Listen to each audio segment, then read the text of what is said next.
So here's my plan. For those 25 people or so who may not get a chance to testify, they are welcome to send in their written testimony, and we will certainly read that. They are also welcome to schedule time with any of us or reach out to our office, and they can go on the OLIS website, look for the committee, and find all of our names and email addresses, contact information on there, and set up a meeting if they want to talk with any of us on the committee. They can also reach out to their legislator and have meetings. We should be available even during the interim. So that is an option as well.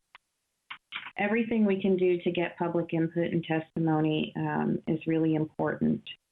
So I am going to go backwards and read the names of the people who may not get a chance to testify today, because I value your time and I want to make sure that we're very clear that we might not get to you.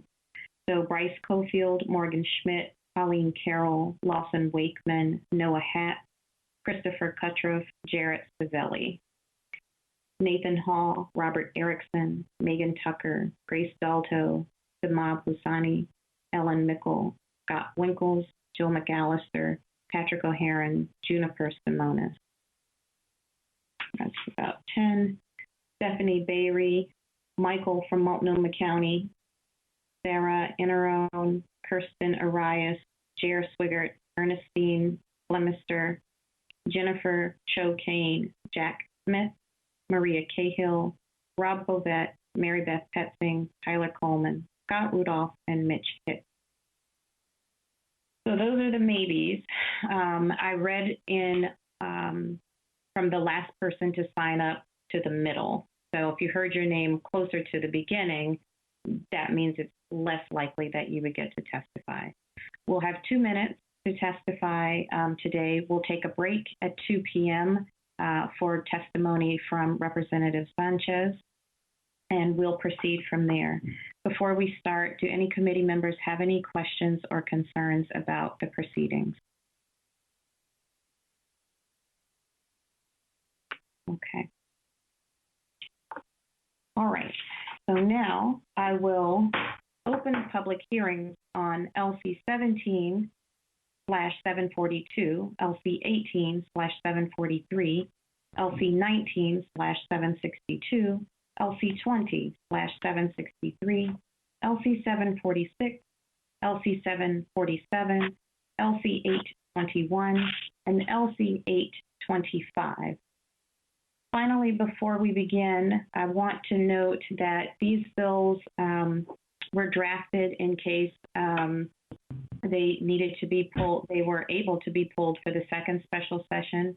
So any reference to the date on the bill, that is the explanation. Only presiding officers can generate bills for special sessions, so that is what you see. If there is a third special session, you'll see that language change accordingly. The first three witnesses are Michael Salvaggio, Alan Kessler, and Lauren Davis. The second three are Lester Rexy, Matthew Moore, and John Schroeder or Schrader. Michael Salvaggio, Alan Kessler, and Lauren Davis. Hello, Madam Chair, members. This is Michael Salvaggio. May I begin? Please. Thank you. Members of the committee, for the record, my name is Michael Salvaggio. I'm here testifying on behalf of the Oregon Coalition of Police and Sheriffs. Firstly, for the record, it is September 3rd today, not the 2nd. I would also like to correct part of the record from last session. During August 10th work session, which did not include public testimony, a statement was made with regard to the position of law enforcement community on HB 4301, saying all of the agencies that reported their support of these bills, the men and women with law enforcement are on board with this. Community on HB, the largest law enforcement organization in Oregon. This has caused a considerable amount of confusion, given that we had not, in fact, indicated our support for the measure. So I'd like to ask that in